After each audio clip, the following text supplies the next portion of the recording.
Buenos días, estoy Dr. John Bennett de Neurosurgical TV. Estamos televisando un webinar organizado por Dr. Griselda de Ciudad de México sobre hidrocefalia. Ahora tenemos el placer de tener Luis Ángel Arredondo, neurocirujano de Guadalajara. Él va a hablar de hidrocefalia y tratamiento endoscópico. Primero vamos a encontrar los panelistas antes de Luis empieza. Buenos días, Griselda. Hola, buenos días a todos. Yo soy Griselda Ramírez, neurocirujano pediatra del Centro Médico Nacional y actualmente presidente de la sección de neurocirugía pediátrica. Para nosotros, pues, es un placer tenerlos a todos ustedes participando con nosotros en este primer seminario de educación médica continua en neurocirugía pediátrica, específicamente en hidrocefalia. Muchas gracias. Bienvenidos, Griselda. Musindo. Yes, eu sou Augusto Jacinto Musindo, residente de neurocirurgia no Hospital Central de Maputo, Moçambique. Sí, neurocirujano de Mozambique. Bienvenidos, Musindo. Gerardo. Hola, ¿cómo estás? Luis, soy el doctor Gerardo Sánchez Rodríguez, neurocirujano, pediatra del Hospital del Centro Médico Nacional Siglo XXI, Hospital de Pediatría, también de Ciudad de México. Hey, bienvenidos. Edwin, ¿está allá? Edwin o Esteban? Oh, ok, Edwin, sí. Hola, ¿qué tal? Mi nombre es Edwin Torres, soy neurocirujano, me dedico también a neurocirugía pediátrica en la ciudad de Lima, Perú. Okay, bienvenidos, Edwin. María, ¿puede introducirte, por favor? ¿Está allá, María? Tal vez no está. Ok, María, ¿puede introducirte? No puedo. Ok, Marco. Tal vez Marco está allá. ¿Marco está allá? Buenas tardes. Mi nombre es Marco Antonio. Les hablo desde La Paz, Bolivia. Gracias por la invitación. No sé si, pero oye, Marco está. Aquí está. Ok, Marco, otra vez, por favor. No puedo oír. Buenas tardes. Mi nombre es Marco Antonio. Les hablo desde La Paz, Bolivia. Ok, bienvenidos. Y Claver, su sonido no sirve, pero es un estudiante de medicina de Ecuador. Ok, muy bien. Ok, Luis, bienvenidos. Es tu charla. Gracias. ¿Puede hablar un poquito dónde trabaja, dónde fue a la escuela, residencia? Claro, yo soy Luis Ángel Arredondo Navarro, trabajo en el Hospital Civil de Guadalajara, soy neurocirujano pediatra, hice un entrenamiento, un fellow en el Hospital Royal Children's Hospital of Melbourne en Australia y actualmente trabajo, como ya les mencioné, en el Hospital Civil de Guadalajara, en el servicio de neurocirugía pediátrica y tengo a mi cargo la clínica de malformaciones congénitas y estamos tomando también la clínica de tumores cerebrales. La charla que quiero compartirles es precisamente sobre neuroendoscopía en el paciente pediátrico. Agradezco también al doctor Fernando González Gallo algunos de los casos que me prestó para la presentación del día de hoy. Vamos rápidamente con la charla. No hay ningún conflicto para declarar, no tenemos conflictos de interés. Con anterioridad se pensaba que los grandes cirujanos dependían de las grandes incisiones, pero la neuroendoscopía precisamente es una técnica mínimamente invasiva que permite un acceso rápido a la cavidad craneal, con esto evitando la necesidad de abordajes amplios y retracciones del tejido cerebral y constituye una herramienta que puede utilizarse como método primario de abordajes de lesiones o bien como un complemento en las cirugías abiertas o guiadas por la navegación craneal. No es un procedimiento nuevo, todos lo sabemos. Su mayor auge actual se dio a partir de los años 90, pero sabemos que tiene más de 100 años. Víctor Lespinaz condujo una coagulación de los plexos coroides en 2 niños diagnosticados con hidrocefalia utilizando precisamente un cistoscopio. Walter Dandy lo utilizó también en los ventrículos laterales de otros niños e introdujo el término de ventriculoscopía, y William Mixter ejecutó la primera ventriculostomía endoscópica precisamente del tercer ventrículo.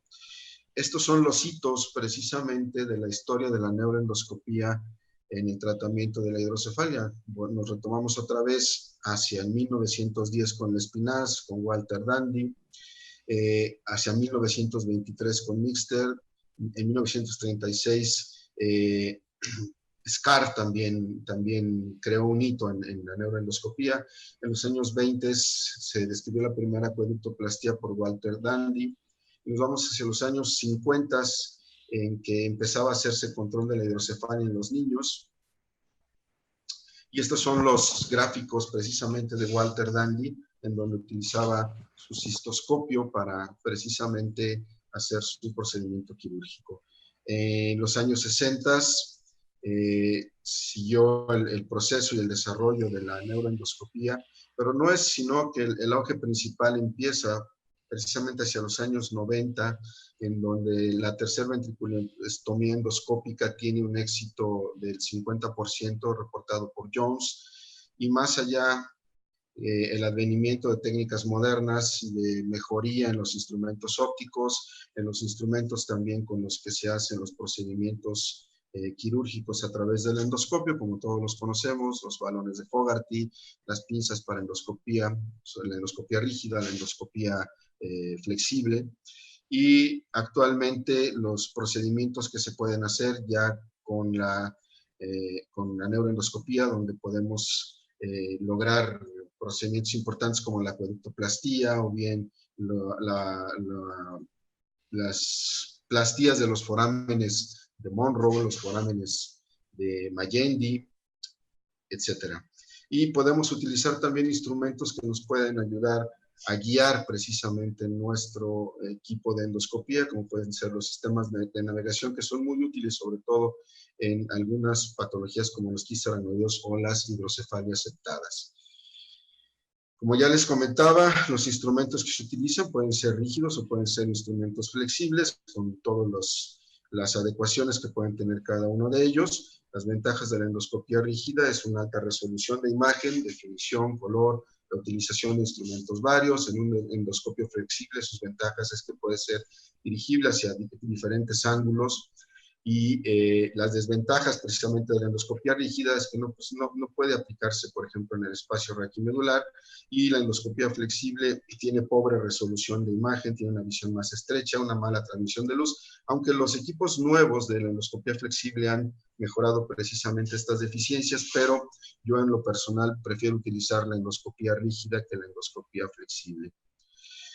Algunas consideraciones anatómicas que se deben de tener al momento de hacer precisamente una endoscopía: tener cuidado en no dañar los núcleos caudados. Hay que tener siempre la orientación también del septum pellucidum. La localización para hacer una tercera ventriculostomía de los plexos coroides es una guía importante para poder tener acceso a los forámenes de Monroe.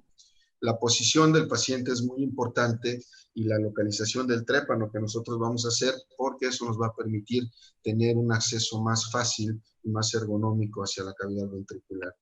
Las estructuras importantes que debemos de tener en mente: la comisura del trígono, la masa intertalámica, los tubérculos mamilares que nos van a dar la pauta precisamente para hacer la tercera ventriculostomía endoscópica, sobre todo cuando hacemos un procedimiento con endoscopía rígida. Entonces, lo que nosotros vemos durante el procedimiento de endoscopía, todos lo sabemos, precisamente es el foramen de Monroe, la vena septal anterior, el plexo coroide, la vena tálamo estriada, y al fondo del piso del tercer ventrículo lo que nos vamos a encontrar son los cuerpos mamilares, el receso infundibular, y al fondo de la membrana premamilar nos vamos a encontrar precisamente el tip de la arteria basilar. Esta es precisamente la guía que nosotros vamos a tener para poder hacer una tercera ventriculostomía endoscópica. Les comentaba, la posición del trépano siempre debe ser un poquito anterior a la sutura coronal para poder tener un acceso rápido al sistema ventricular. ¿Cuáles son las principales indicaciones de la neuroendoscopía en hidrocefalia no comunicante? Realizar una tercera ventriculostomía, la revisión y colocación de sistemas de derivación, fenestración del septum pellucidum, una biopsia transventricular endoscópica, tumores intraventriculares y o adyacentes, tumores del tercer ventrículo con resección de tumores o quistes por vía transendoscópica, cirugía para el quiste coloide del tercer ventrículo, o bien en quistes aracnoideos, hacer precisamente la comunicación con el espacio aracnoideo, que ocasionen precisamente efecto de masa intracraneal. No todos los quistes aracnoideos, recordemos que tienen indicación quirúrgica, salvo aquellos que son que están causando una compresión intracraneal significativa y que de alguna manera podemos tratar efectivamente con los sistemas de neuroendoscopía. La neuroendoscopía tiene un rol, por lo que podemos ver, cada vez más amplio en la neurocirugía. Tiene avances como tratamiento independiente y como coadyuvante para el manejo quirúrgico. Tiene grandes ventajas, pero puede tener obstáculos que deben ser siempre predecibles y requiere que se desarrollen habilidades dentro de la curva de aprendizaje. Los países de bajos ingresos han tenido recientemente un incremento de casos de hidrocefalia por la alta incidencia de nacimientos, por los factores de riesgo maternos, fetales, perinatales y sobre todo por los factores nutricionales. Existen brechas todavía educacionales muy significativas que no permiten llevar precisamente una información adecuada a los pacientes o no es comprendida adecuadamente esta información y por lo tanto la incidencia precisamente de estos casos va a seguir incrementándose. Las infecciones neonatales, perinatales y postnatales, así como los defectos congénitos del tubo neural, tienen también una incidencia mayor en los países de bajos y medianos ingresos. Permanece como una de las enfermedades entonces más devastadoras.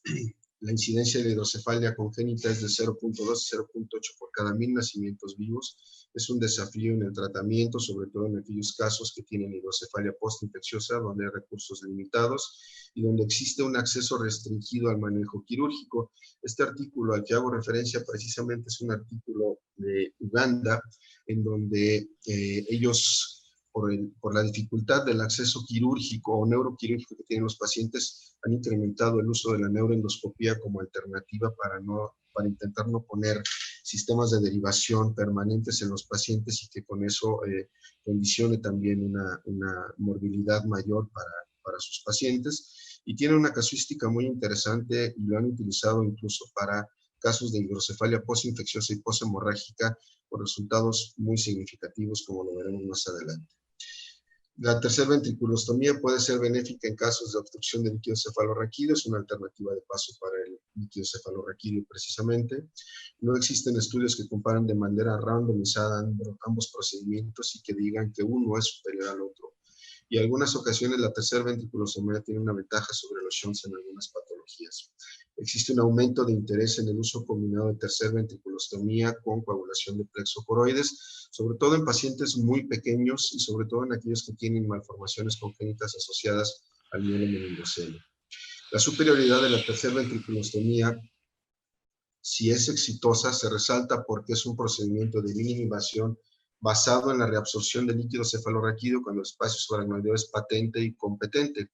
Quiere decir que esto necesitamos que nuestros pacientes tengan una integridad del espacio subaracnoideo para tener un menor riesgo de que nuestra tercera ventriculostomía vaya a disfuncionar. Y lo que hace más atractivo es disminuir la dependencia y posibilidad de complicaciones por un shunt.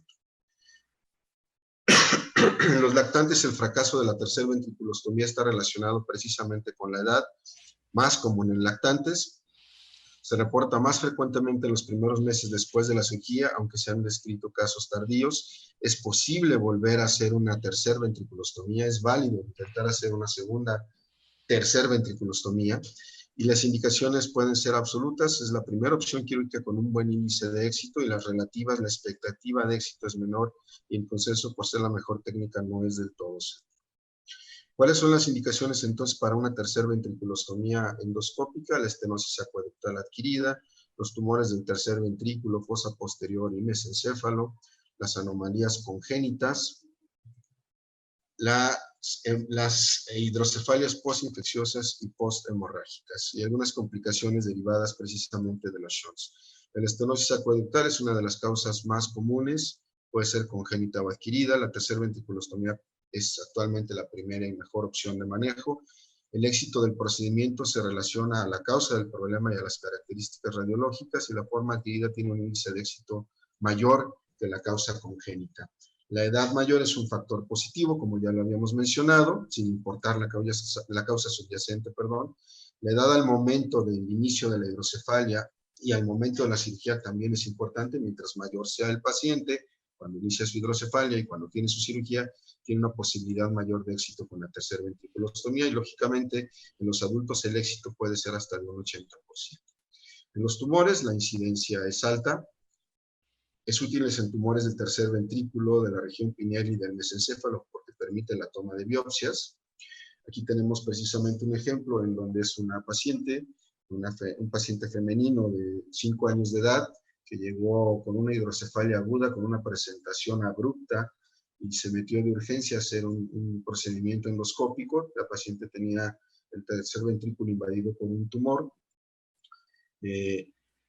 Estamos viendo la anatomía del foramen de Monro, se ve el tumor dentro del tercer ventrículo al fondo, se tomó una biopsia precisamente del tumor, no se tenía la manera de hacer una resección por esta vía y no se tenían las condiciones tampoco para haber metido al paciente a una cirugía del tercer ventrículo en ese momento, entonces se optó por hacer una fenestración endoscópica del septum pellucidum y una toma de biopsia del paciente, además de la colocación de un sistema de derivación ventriculoperitoneal. Vamos a avanzar un poco el video. Podemos apreciar la fenestración del septum pellucidum y la entrada precisamente a la cavidad ventricular del otro lado con el aspecto del tumor precisamente en la vista del endoscopio. A final de cuentas es un astrocitoma grado 1, la paciente fue operada ya el día de ayer precisamente para la resección del tumor sin mayores complicaciones. De la circulación de líquido cefalorraquídeo a nivel de los agujeros de Lutschki-Magendie, la oclusión del cuarto ventrículo, y proporciona entonces una solución fisiológico-natural a una hidrocefalia transitoria. Este es otro ejemplo de una tercera ventriculostomía en un paciente con un tumor.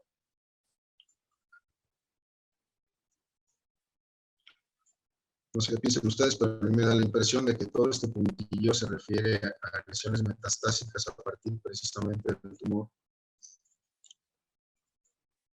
Aquí está hecha ya la fenestración de la membrana premamilar y la comunicación con la cisterna interpeduncular.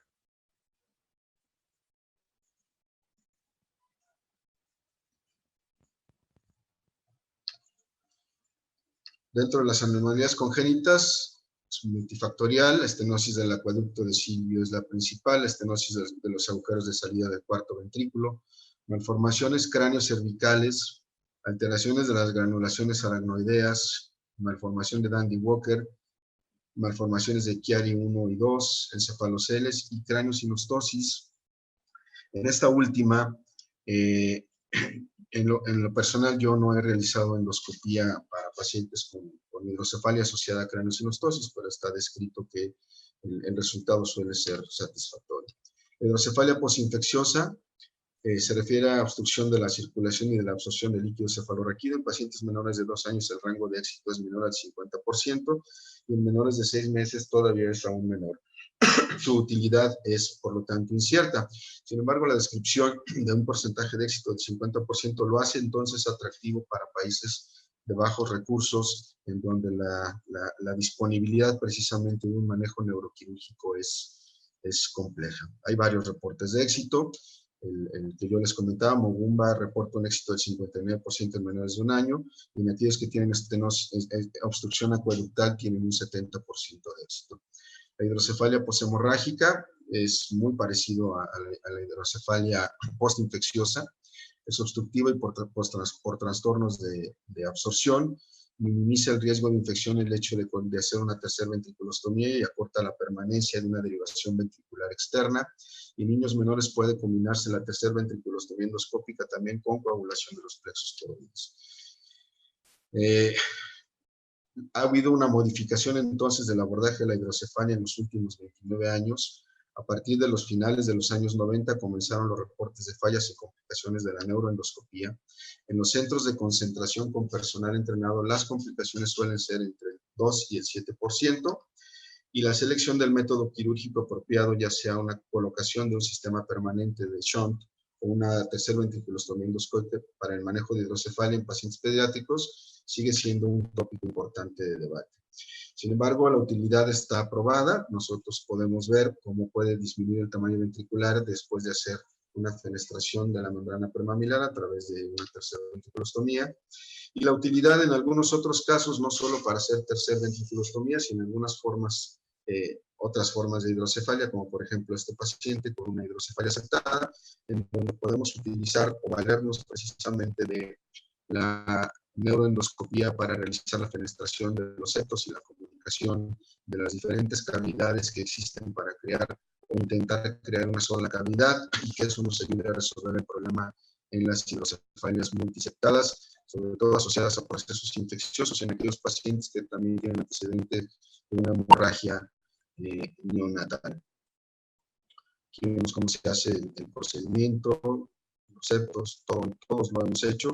Yo prefiero hacerlo en la mayor parte de las ocasiones ya con el sistema de navegación, porque a veces las cavidades son tan grandes que nos perdemos precisamente en las paredes de dichas cavidades y no vemos exactamente dónde estamos trabajando. Pero si no se cuenta con el sistema de navegación, puede hacerse igual la fenestración exclusivamente con el equipo de endoscopía.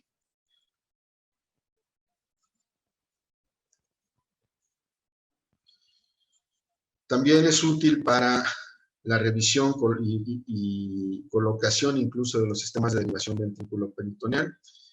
Esto nos permite tener una visión directa de dónde dejamos el catéter, nos permite también utilizar el equipo de endoscopía para rescatar catéteres que están secuestrados dentro del sistema ventricular, aquellos catéteres que se fracturan y se quedan dentro de la cavidad ventricular. También precisamente nuestro equipo de endoscopía nos permite tener acceso a esos catéteres secuestrados y nos permite precisamente rescatarlos. Y si vamos a colocar una válvula guiada con el sistema de endoscopía, con el equipo de endoscopía, pues podemos dejarla en una localización más precisa. Aquí tenemos un paciente con una hidrocefalia asimétrica y se utiliza precisamente el equipo de endoscopía para guiar la colocación del catéter. El tratamiento de otras patologías, no precisamente relacionadas con la hidrocefalia, pero los quistes aracnoideos también son susceptibles de manejarse por vía endoscópica. Tenemos un quiste de la fosa temporal, un quiste de la cisterna silviana. Vamos a hacer la comunicación hacia las demás cisternas a través precisamente de una fenestra en aracnoides.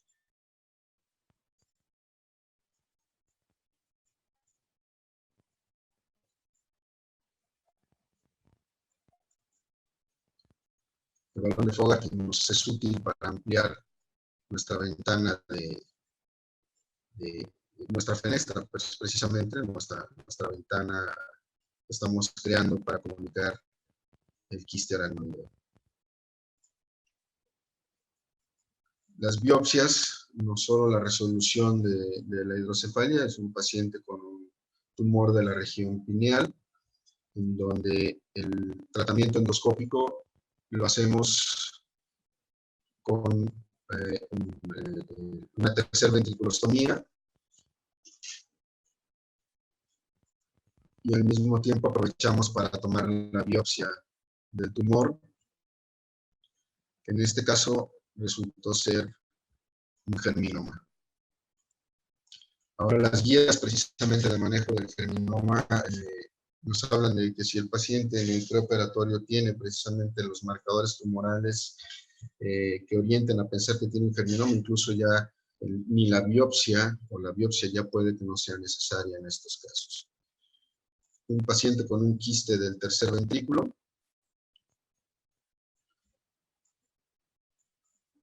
también abordado por vía endoscópica, los plexos coroides, el agujero de Monro. Hacemos primero la coagulación de la cápsula del quiste.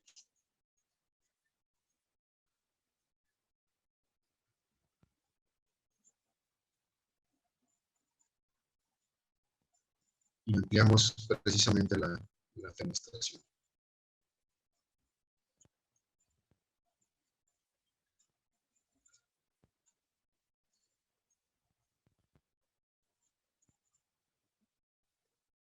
Podemos ver la arteria basilar al fondo.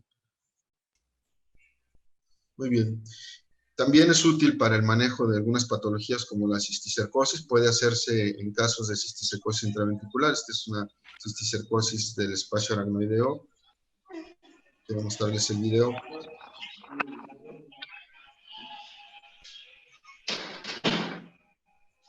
Vemos los quistes de cisticerco y la extracción precisamente de estos quistes.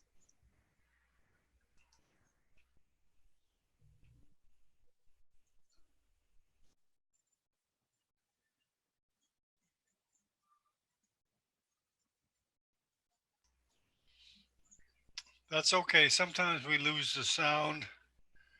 Muy bien. Okay, muy bien. Otro caso, tenemos también la utilización en conjunto de los sistemas de navegación para orientarnos en la neuroendoscopía. Yo prefiero utilizar el brazo para fijar precisamente el endoscopio. En la mayor parte de los casos, por ejemplo, los casos de tercer ventriculostomía, no sé ustedes qué prefieran más. Yo la tercera ventriculostomía, como es un procedimiento relativamente rápido, yo lo hago con un endoscopio rígido y lo hago precisamente con el asistente a un lado y no utilizo el brazo de fijación. El brazo de fijación lo uso prácticamente cuando estoy exclusivamente utilizando los sistemas de navegación como coadyuvante para el procedimiento quirúrgico. En resumen, la neuroendoscopía es un procedimiento que inició hace 100 años. A pesar de esto, se considera nuevo en neurocirugía. Es un instrumento de uso cotidiano. Su rápido desarrollo de sistemas de iluminación y ópticos en los últimos años han permitido avances importantes en el manejo de ciertas condiciones clínicas en el contexto de la cirugía de mínima invasión, con una reducción importante de la morbilidad y la estancia hospitalaria. Muchas gracias. Ok, muy bien. Muchas gracias por tomando tiempo en sábado. Y yo voy, salga la PowerPoint. Sí, ok, sí. Muy bien. Muy bien. Ok, del panel, ¿tiene comentario o algo a decir a Luis?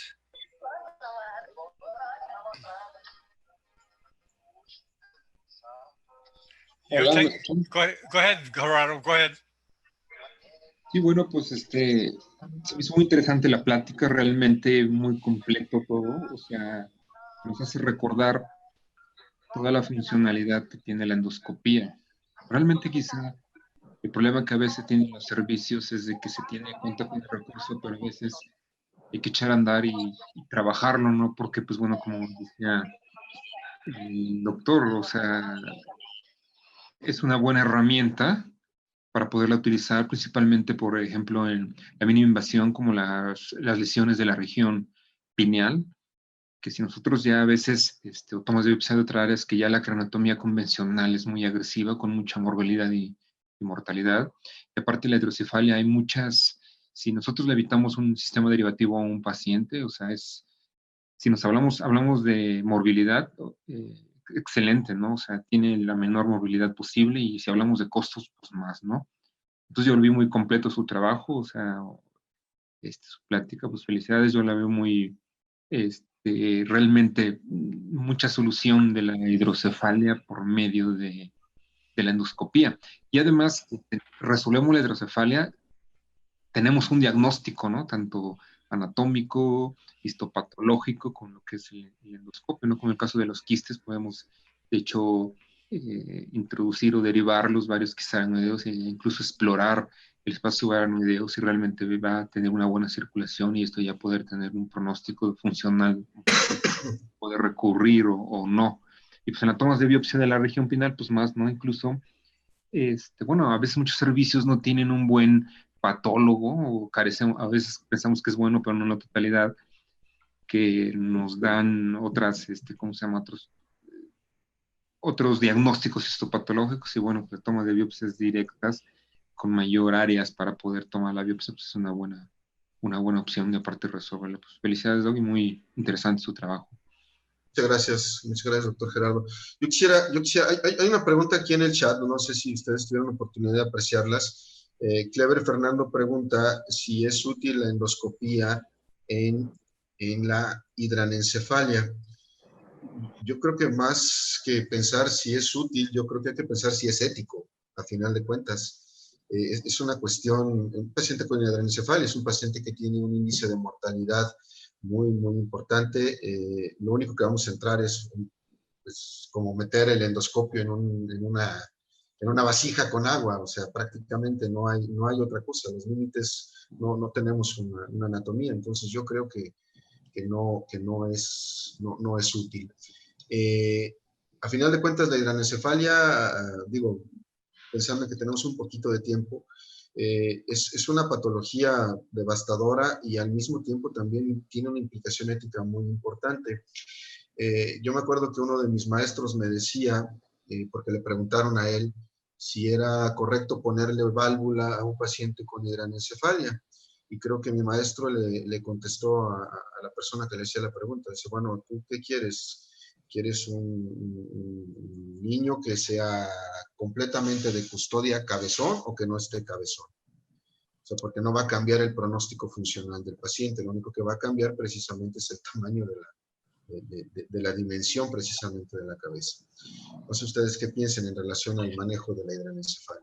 Claro, o sea, esto yo creo que todo va avanzando la medicina y la tecnología, pero también hay que tener los límites, como hace rato yo comentaba, de pacientes con la hemorragia de la matriz germinal que tiene mucho daño de parénquima, muchas comorbilidades.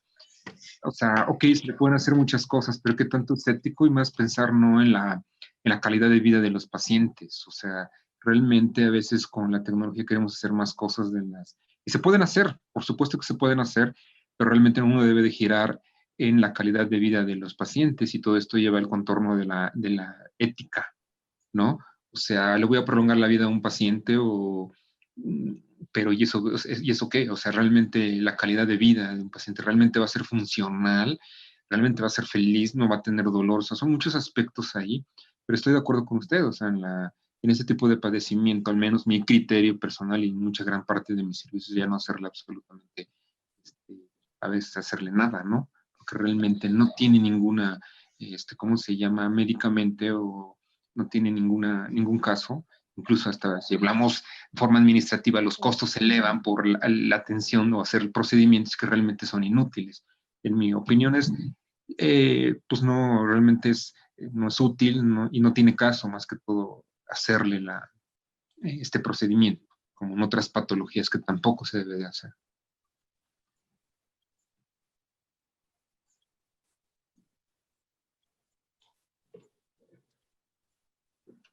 ¿Alguien más no sé si quiere comentar algo?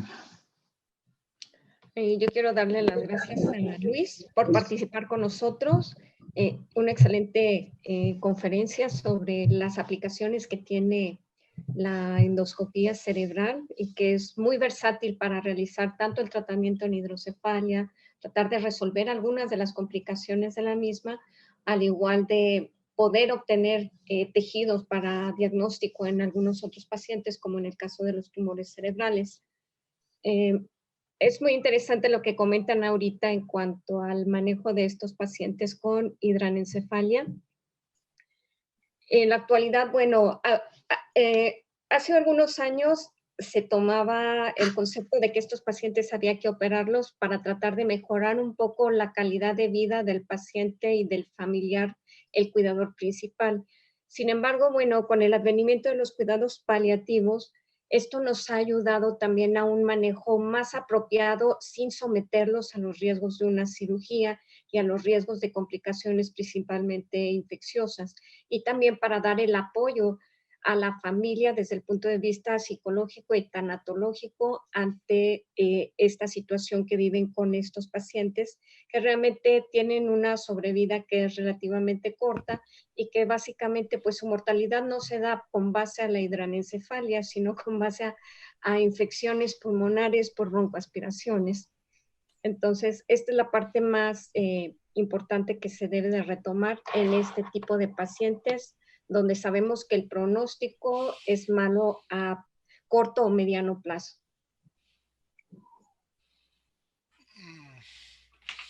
Yo tengo una pregunta general. Luis, yo no soy un neurocirujano, un médico general, pero endoscopía es más popular ahora, ¿verdad? Más que cuando tú estabas residente. ¿Es más común ahora? Ya me dijiste viejo. ¿Qué dice? Que ya me dijiste viejo. Oh, ok. No, la endoscopía, yo me formé básicamente en los años 90 precisamente, y Okay. fue cuando la endoscopía empezó a tener un auge muy, muy significativo. De hecho, en el hospital nuestro, en el hospital civil, el primer médico, compañero de nosotros que se formó en endoscopía, que de hecho podría decir yo que nuestro maestro en endoscopía fue el doctor Carlos Ramírez. Carlos Ramírez fue a Alemania a finales de los años 90 precisamente a entrenarse con el doctor Pernetsky, que es una autoridad precisamente en endoscopía.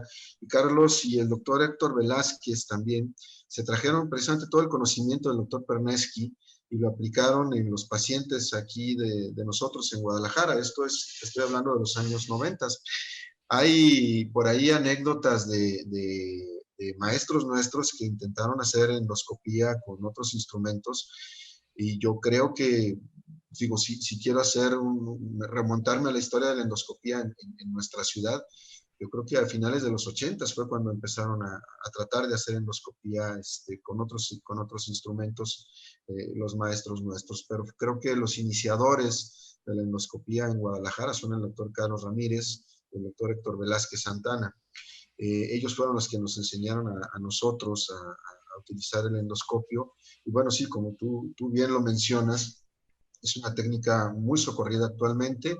En la pediatría es útil, es muy útil, sobre todo en aquellos pacientes, como lo vimos en los videos que les presenté, que llegan al departamento de urgencias con un tumor de fosa posterior y que de alguna manera no tenemos otra opción en tiempo más que resolverles quizá con un procedimiento de tercer ventriculostomía endoscópica. Pero sí, obviamente ha ganado más auge en épocas recientes. Tú recibes su experiencia durante residencia, aprendiendo cómo manipular la endoscopía, ¿verdad? Para entrenar durante residencia, o tú aprendes en workshops y todo esto. Yo aprendí al final de la residencia. Yo aprendí en el último año precisamente de la residencia, fue cuando yo empecé a hacer endoscopía. Actualmente los residentes de tercer año ya son capaces de hacer tercer ventriculostomías endoscópicas, obviamente con la supervisión de los médicos adscritos, pero es un procedimiento que si uno tiene el entendimiento anatómico adecuado, no es un procedimiento complejo y es un procedimiento con un riesgo relativamente menor, pero hay que tener precisamente el conocimiento y el entrenamiento y la curva de aprendizaje, sobre todo para el manejo de estos casos. En práctica, ¿todos los neurocirujanos hacen endoscopía o solamente algunos? No lo sé, digo, yo creo que es parte del entrenamiento ya de todo el neurocirujano. Oh, okay. No creo que todos deben de conocer la endoscopía. Ok. Muy bien. Ok. ¿Otra pregunta o comentario para Luis? Hola, doctor Luis. Hola. Ok, Edmund. ¿Cómo está? Sí, quisiera hacer una cosita sobre se habla mucho, ¿no?, asociar la endoscopía para la hidrocefalia y la tubulación de plexos coroideos. Me gustaría ver su experiencia con respecto al uso de un endoscopio rígido o un endoscopio flexible. Tendremos una mejor opción de tener una adecuada tubulación de plexos coroideos. ¿Cómo lo hace usted? Yo lo hago con un endoscopio rígido, ¿no? Yo no hago endoscopia flexible, lo comenté durante la plática precisamente, y es una técnica que, digo, en su origen, fue lo primero que se pensó para la neuroendoscopía, para el tratamiento de la hidrocefalia, fue precisamente coagular los plexos coroides. Está retomando el auge, sobre todo en países en vías de desarrollo como los nuestros, el hecho de intentar hacer una tercera ventriculostomía más una coagulación de plexo coroideo. Yo solo puedo comentarle que yo hago nada más endoscopía rígida y no he tenido por lo menos complicaciones en relación al procedimiento quirúrgico con la coagulación de plexo coroideo. Está por verse qué resultados podemos tener a mediano y a largo plazo con los pacientes. De hecho, empezamos a hacer la coagulación de plexo coroideo recientemente, hace un año, en los pacientes en los que veíamos que ya teníamos una serie de complicaciones muy importantes y por lo menos en 3 de ellos no hemos requerido ponerles una derivación permanente. Estamos a la espera de ver cómo les va al resto de los pacientes que se han operado. Pero yo no hago endoscopía. ¿Hacen unilateral o al momento de hacer la endoscopía cruza, hace septostomía y cruza al otro lado también para hacer la coagulación de los plexos coroideos contralaterales? ¿Perdón? ¿No lo escuché? Cuando hace la coagulación de los plexos, ¿lo hace unilateral? ¿Lo hace bilateral? Pues usted se refiere a si lo hacemos uniportal o biportal. No. O sea, a través de un solo abordaje o cruzar hacia el otro lado. En el lado derecho, hacer la coagulación de plexos coroideos del lado izquierdo, ¿hace septostomía o solo los hace en un lado? Que si lo hacemos por los dos, o sea, hacemos un doble abordaje. Exacto, o lo hacen uno solo. No, yo lo hago en dos.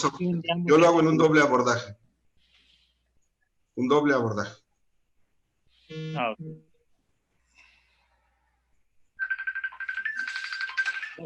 Ok, espera, yo tengo una pregunta de Flavor. Él dice que podrían luego compartir las diapositivas de las presentaciones. Sí, siempre tenemos copias de las charlas en Neurosurgical TV. Y ahora cada charla está separado. Luis, tú vas a recibir una copia de su charla y Griselda de ella. Y tal vez cuando Edwin hace charlas, ella va a estar separado para tener una colección de un portfolio de sus charlas. So, ok, muy bien. ¿Algún para decir antes de salir cualquier persona? Sim. Ok, Boa noite. ándale, go ahead. Sim. Doutor Luiz, eu gostaria de saber se para a endoscopia do terceiro ventrículo para pacientes com hemoventrículo e hidrocefalia pós-infeccioso, o valor do citoquímico não tem importância para a decisão? ¿Tú entiendes, Luis? Luis está allá. Sí, aquí estoy. Oh, ok. Se refiere, entendí algo acerca de la hidrocefalia post-infecciosa y post-hemorragia, pero no entendí la pregunta. O valor de citoquímico, debe ser do líquido cefalorraquídeo. El valor del citoquímico, normalmente, bueno, en la descripción precisamente para el tratamiento de hidrocefalia, en los casos post-infecciosos y post-hemorrágicos, se supone que el paciente primero ha sido sometido al tratamiento de una derivación ventricular externa y cuando los valores precisamente en el caso, por ejemplo, infeccioso, en el caso de un paciente que ha tenido una meningitis y que desarrolló una hidrocefalia y que ha sido sometido a una derivación ventricular externa y que se va a intentar precisamente hacer un abordaje endoscópico para evitar colocarle una derivación permanente, sí, lógicamente hay que basarse en los valores del citoquímico del líquido cefalorraquídeo y en los cultivos del líquido cefalorraquídeo también, porque el paciente ha sido sometido a una derivación ventricular externa en esos casos. Ok, muy bien. Una más pregunta, espera. Flavor dice que la tercera ventriculostomía están indicado en pacientes con hidrocefalia. ¿Tú entiendes esto, Luis? Hidranencefalia. No, eso ya lo contestamos. Es una pregunta que hizo hace un rato y con eso abrimos precisamente el debate de las preguntas y comentarios. Sí, Ok. no, yo no lo hago, ni lo haría. Ok, muy bien. Ok, gracias Luis. Vamos Gracias. a